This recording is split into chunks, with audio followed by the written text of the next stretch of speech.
I always thought owning a small grocery store with my wife Amanda would be the kind of quiet, honest life most people dream about. No corporate bosses breathing down our necks, no 9 to 5 grind. Just the two of us running Turner's Market, serving our neighbors, and making an honest living. That's what I thought. I was wrong. Amanda and I started this store 5 years ago. It wasn't much, a little corner shop with a creaky door and an old cash register that jammed every other week, but it was ours. I handled the stock, suppliers, and bookkeeping while Amanda worked the register and charmed every customer that walked in. She had that smile that made people feel like family. It's why they came back. It's also how I never saw it coming. At first, I noticed small things. A missing pack of cigarettes here, an unpaid bill there. Our inventory numbers didn't add up. I chalked it up to sloppy math or supplier mistakes. Running a store is messy. Boxes get miscounted and items get misplaced. But the pattern grew. High-value products, alcohol, coffee, specialty items, kept vanishing, and the books started bleeding red. Amanda always had an explanation. Oh, Mrs. Daniels didn't have enough cash yesterday. She promised to pay later, or the supplier delivered short. I wanted to believe her. We were married. We built this together. You don't jump to conclusions about your wife stealing from you. Then came Shawn Miller. Regular guy, early 30s, came in almost every day for something small. Coffee, a sandwich, a bottle of wine on Fridays. At first, I didn't think twice. We rely on regulars to survive. But then I started noticing him lingering around Amanda more than necessary. He'd joke with her, she'd laugh a little too hard, and sometimes they'd disappear into the stockroom under the excuse of checking on a delivery. I remember one night closing up shop. Shawn had been there earlier, helping Amanda unload a shipment, something no customer should be doing. I asked her why he was back there. She shrugged. He's just being nice. Why are you so suspicious? I dropped it. I wanted peace. But it got worse. One morning, as I reviewed receipts, I saw multiple transactions marked as discounted or free, all tied to Shawn's visits. That was hundreds of dollars lost. When I confronted Amanda, she brushed it off. He's going through a hard time, Greg. I'm just helping him out. That was my breaking point. Helping a customer is one thing. Giving away half our inventory. That's betrayal. I started keeping quiet tabs. I stayed late, pretended to be asleep while Amanda did inventory, and checked the register logs every night. What I found was undeniable. Amanda wasn't just helping Shawn. She was siphoning products and cash into a separate account. I didn't want to believe it. I tried telling myself there was some logical explanation, something that didn't involve my wife and a customer robbing me blind. But every piece of evidence screamed otherwise. And then came the slip-up that shattered any illusions I had left. One Friday night, after closing, I went to the storeroom to grab a case of wine for a local event. Half the shipment was missing. I checked the cameras, but they were mysteriously turned off for 2 hours that afternoon, the same window when Shawn was helping Amanda. That night, while Amanda showered, her phone buzzed on the counter. I shouldn't have looked, but I did. And there it was, messages from Shawn. Once we've got enough stocked away, we'll open our place. Just you and me. Amanda's reply. Greg won't suspect a thing until it's too late. I sat there, staring at the screen, heart pounding, realizing the woman I trusted was planning to leave me bankrupt and humiliated. I could have exploded right then, stormed into the bathroom, demanded answers, thrown her out. That's what most people would do. But rage burns fast and leaves nothing behind. I wanted something else. I wanted justice. So I put the phone down, smiled through the rest of the night like nothing happened, and began planning. The next morning, I ordered a set of hidden cameras, tiny, wireless, impossible to notice. I installed them in the stockroom, near the register, even in the alley where deliveries came in. I changed the accounting system so every item scanned automatically logged to a private cloud account Amanda didn't know about. I started working longer hours, telling Amanda we needed to catch up on stock rotation, but in reality, I was building a case. Weeks passed. I watched, recorded, and said nothing.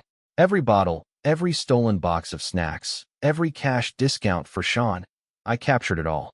Sometimes, watching Amanda and Shawn laugh together as they carried crates out the back door made my hands shake. But I held steady. One night, Shawn kissed her in the storeroom while Amanda giggled like a teenager. I sat in the office, seeing it live on my phone, gripping the desk until my knuckles turned white. That was the night I decided how this would end. I wasn't just going to save my store. I was going to let Amanda and Shawn dig their own graves deep enough that when I buried them, neither would ever climb out. And they had no idea I was already holding the shovel. After that night, with Amanda's phone in my hand and Shawn's name burned into my memory, everything about my marriage felt like a performance. Amanda would wake up, kiss me on the cheek, and talk about how we needed to grow the business, while I pretended not to know she was already building a new one with him. I played along. I laughed at her jokes, helped her stock shelves, acted like the same old husband who trusted her with every penny we earned. But inside, I was already someone else, a man who knew the truth and wasn't about to be made a fool of. The first step was watching and learning. The hidden cameras arrived a few days later. I installed them when Amanda was out meeting suppliers. One in the stockroom, another above the register, and a final one outside near the delivery entrance. They were small enough that even I forgot where I'd put them sometimes. Within a week, the footage started rolling in. Amanda and Shawn were getting bolder. She handed him free merchandise in plain sight, thinking I'd never review the receipts. They'd flirt behind the counter when no customers were around. More than once, I caught them slipping cases of wine and boxes of imported cheese out the back door. Shawn would load them into his car. Amanda would kiss him goodbye, and then she'd smile at me when I came back from a delivery run like nothing had happened. I kept my cool. Every night after Amanda went to bed, I'd watch the recordings, catalog everything, and add it to the growing file of evidence. I even started labeling it like a prosecutor would: Exhibit A, stolen cash; Exhibit B, stolen goods; Exhibit C, recorded confession. One Thursday afternoon, Amanda left early, saying she wasn't feeling well. I stayed behind to do inventory and found a manila folder tucked under the counter. Inside was a crude business plan: Amanda and Shawn's Market. It had cost estimates, supplier contacts, and a note in Amanda's handwriting: "Once Greg's bankrupt, we'll launch." I remember sitting there, holding that piece of paper, realizing she wasn't just cheating on me. She was dismantling my entire life piece by piece. But rather than feeling shattered, something strange happened. I felt calm, focused, like a switch flipped in my head. The next morning, I played dumb. I asked Amanda if she was feeling better, offered to take on her shifts so she could rest. She hugged me, thanked me for being such a good husband, and said nothing about Shawn. I smiled, nodded, and knew she had no idea I was 10 steps ahead. I started adjusting the books to track exactly how much was being stolen. Every missing dollar, every vanishing product, I logged. I also quietly increased our stock orders, making sure they had plenty of rope to hang themselves with. If they wanted to build a new store out of my inventory, I'd make sure it was enough to be considered grand theft when it all came crashing down. One evening, I watched from my office as Shawn slipped in through the back door. Amanda thought I'd left for a supplier run. On my phone, I watched them laugh in the storeroom as they packed a crate full of wine bottles. Then, for the first time, they kissed on camera. That single moment sealed their fate. It wasn't just theft anymore. It was a full-blown affair, and I had undeniable proof. I could have walked out and confronted them right then, but I knew better. I wanted this to end in a way they'd never forget. I wanted every customer, every neighbor, every supplier to see them for what they really were: liars and thieves. So, I stayed quiet, kept smiling, and let them believe they were winning. Amanda even started hinting that maybe we should take a break from the store so I could rest more. Translation: she wanted me out so she and Shawn could drain it faster. I agreed, telling her I trusted her to handle things while I took care of background paperwork. She kissed me goodnight, probably thinking I was the dumbest man alive. But I wasn't just watching anymore. I was setting the stage for the day they'd walk into our store thinking they'd finally beaten me, only to find out that every piece of their plan had been recorded, logged, and turned into the perfect trap. And when that day came, I wouldn't just take my store back. I'd make sure Amanda and Shawn were left with nothing but debts, fines, and the bitter taste of losing to the man they thought they outsmarted. By the time a month had passed, I had more than enough evidence to blow their scheme wide open. But I wasn't interested in just stopping Amanda and Shawn. I wanted to make sure they paid for every stolen bottle, every missing dollar, every smirk they shared while plotting to ruin me. I knew Amanda thought she was clever. She'd flash that innocent smile, claiming a supplier made a mistake or that a customer promised to pay later. But now that I was tracking every transaction, her lies became crystal clear. I watched her fake refunds for Shawn, void legitimate sales, and even skim cash from the register. Shawn wasn't just a fling. He was her partner in crime. Instead of confronting them, I decided to let them dig deeper. I quietly ordered larger shipments of high-value goods, top-shelf wine, expensive cuts of meat, specialty items we rarely sold. Amanda was thrilled, thinking I was cluelessly expanding inventory. In reality, every item that disappeared tightened the noose. One night, after Amanda went to bed, I drove out to a small storage facility across town. I'd rented a unit under my cousin's name and started moving backup stock there. If Amanda and Shawn thought they'd emptied my store for their new shop, they were in for a surprise. I had enough untouched inventory set aside to restock overnight after their downfall. The next step was securing my ownership of Turner's Market. Amanda's name was on some of the paperwork, so I visited our lawyer under the pretense of discussing tax adjustments. Quietly, we drafted a new operating agreement giving me full control if Amanda was caught stealing or engaging in fraudulent activity. My lawyer, a sharp old friend of my father's, didn't ask questions. He just said, "Smart move, Greg. I've seen too many guys lose everything to a cheating spouse in business." Meanwhile, Amanda and Shawn got sloppy. They met up more often, sometimes even during business hours when I was out doing supplier runs. On the cameras, I caught Amanda handing Shawn envelopes of cash and even discussing which location they'd lease for their new store. They'd laugh about how clueless I was.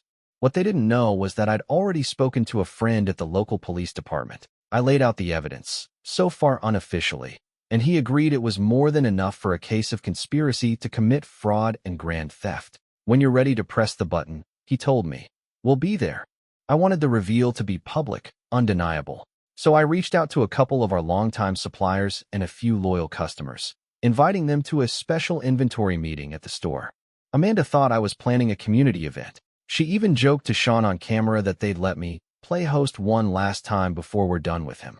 In the final week, Amanda grew bolder. She stayed out late, claiming to be meeting with vendors. She transferred funds from our business account to a private one under her name. I documented everything. I stopped sleeping much, running on coffee and pure determination, knowing I was days away from watching their entire plan collapse. The night before the meeting, I sat in my office and reviewed the footage one last time.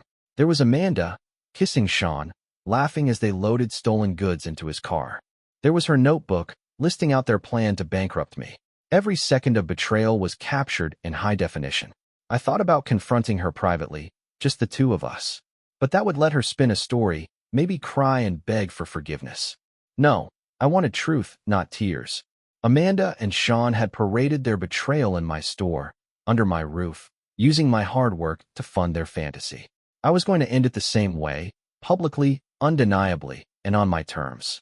As I locked up that night, Amanda asked why I seemed so calm lately. I smiled, kissed her on the forehead, and said, "Just looking forward to tomorrow." She had no idea that tomorrow was the day I'd take back my store, my life, and leave her and Shawn with nothing but debts, fines, and a ruined reputation they'd never escape. The morning of the meeting felt different. The air was heavy, tense, like the moment before a storm breaks. Amanda woke up cheerful, humming as she made coffee, completely unaware that her entire scheme would unravel within hours. She asked if I was nervous about speaking in front of suppliers and customers. I smiled and told her, "Not at all. I've been preparing for this a long time." By noon, the store looked like it was ready for a community celebration. Amanda thought it was just a big inventory announcement, a way to thank loyal clients. She dressed up for the occasion, even asking if Shawn should drop by to support us. I told her I'd already invited him. Amanda's eyes lit up in approval, thinking I was cluelessly making Shawn part of our business plans. One by one, familiar faces arrived. Our suppliers stood near the register, customers gathered by the aisles. Amanda floated around, greeting everyone like the proud co-owner she pretended to be. What none of them knew was that behind the scenes, I had police officers waiting in unmarked cars, and the evidence file sitting on my laptop ready to display on the store's old wall-mounted TV. Finally, Shawn strutted in, grinning like he owned the place. Amanda whispered to him near the storeroom, thinking no one could hear, "Just a few more weeks, and we're free." He kissed her hand. My jaw tightened, but I kept my composure. I stepped to the counter and tapped the microphone we usually used for small in-store raffles. "Thank you all for coming," I began, scanning the room. Amanda stood beside me, smiling like the loving wife she wanted everyone to believe she was. Shawn leaned casually against a shelf, arms crossed, certain this was just another business pitch. I asked you here today, I continued, because I've discovered something important about Turner's Market, something that affects every single person who trusts us. A murmur ran through the crowd. Amanda's smile faltered for just a second. I pressed a button on the remote. The screen flickered, and a video started playing. It showed Amanda handing Shawn a crate of wine, kissing him in the stockroom. Then, footage of them voiding sales, slipping cash into their pockets, carrying boxes out the back door. The room went dead silent except for the hum of the old TV speakers. Amanda froze, face pale. Shawn shifted uncomfortably, glancing toward the exit. But before either of them could move, I spoke again, voice steady. For months, these two have been stealing from me, from all of us. They've been draining the store's inventory and planning to open their own shop with our money and goods. Gasps echoed. A supplier muttered. I knew something was off with the orders. A loyal customer shook her head in disbelief. Amanda finally stammered. Greg, this isn't. Save it. I cut her off. I have every receipt, every transaction, every message. I nodded toward the door, and two officers walked in. The crowd parted as they stepped forward, handcuffs ready. Shawn tried to bolt, but an officer grabbed him before he reached the door. Amanda's knees buckled, and she sat hard on a nearby stool, eyes wide with shock. I turned to the suppliers and customers. This store has been my life's work. I nearly lost it because of greed and betrayal. But thanks to all of you, and a lot of patience, I can promise Turner's Market will remain honest and fair. I pointed to Amanda and Shawn. Unlike these two. The officers read Shawn his rights as they cuffed him. Amanda sobbed, pleading with me to stop them. Greg, please, you don't have to do this. We can fix it. I looked at her, calm as ever. You spent months plotting to ruin me. There's nothing left to fix. As they led Amanda and Shawn out of the store, flashes from bystanders' phones lit up the room. Word of their arrest would spread like wildfire. Suppliers assured me they'd stand by my side, praising me for handling the situation without losing my temper or lashing out prematurely. Once the police cars pulled away, I turned to the crowd. We'll reopen tomorrow with fresh stock and fair service. Thank you for standing by me. The room erupted in applause. That night, after everyone left, I locked the doors, sat in my office, and finally exhaled. Amanda had thought she'd take everything. Our store, our money, our life. Instead, she and Shawn were sitting in jail, facing fraud and theft charges, while I still held the keys to Turner's Market and a business that would survive without them. For the first time in months, I felt peace. But it wasn't over yet. Amanda had tied her name to some of our legal documents. And if I wanted to truly cut her out forever, I still had one final move to make. The morning after Amanda and Shawn's arrest, the store felt strangely quiet. No fake smiles, no whispers behind my back, no stolen goods slipping out the door. Just me, the shelves, and the steady hum of the refrigerators. It was the first time in months I felt like the place was truly mine again. But there was no time to celebrate. Amanda's name was still on some of the business paperwork, and while the fraud charges were serious enough to keep her behind bars for a while, I needed to make sure she never had a path back into my life or the store. I called my lawyer first thing. It's time, I told him. He knew what I meant. Within hours, we were at his office drafting the final documents. The evidence I had collected wasn't just enough to put Amanda and Shawn in jail. It was enough to prove she'd been embezzling and committing fraud against the business. That meant I had legal grounds to assume full ownership of Turner's Market. By noon, the papers were filed. An emergency injunction removed Amanda's name from all business accounts and legal documents. From that moment forward, I was the sole owner and operator. No partnership, no ties, no loopholes for Amanda to exploit if she somehow walked free. I didn't stop there. With the police report and evidence, I opened a civil suit against both Amanda and Shawn for damages and theft. My lawyer grinned when I handed over the thick folder of files. Greg, you've built a better case than most professionals. This will bury them financially. While the legal side moved forward, I got to work restoring the store's reputation. I reopened the next day, offering discounts to customers who had stuck by us. I spoke directly to suppliers, assuring them everything was back on track. Many of them even offered extended credit terms, saying they admired how I'd handled the betrayal. But there was one more thing I needed to do, the part Amanda and Shawn would never see coming. I took some of the stolen funds we'd recovered from Amanda's frozen accounts and reinvested it into the store. I renovated the front entrance, added better security, and even opened a small deli counter. Customers loved it. Turner's Market was not only surviving, but growing. Every brick I laid, every new shelf I stocked, was a reminder that Amanda's plan hadn't just failed. It had backfired spectacularly. Weeks later, Amanda tried reaching out from jail. First letters, then a phone call request. I ignored them all. According to a mutual friend, she was furious at how quickly I'd taken full control, convinced I had set her up.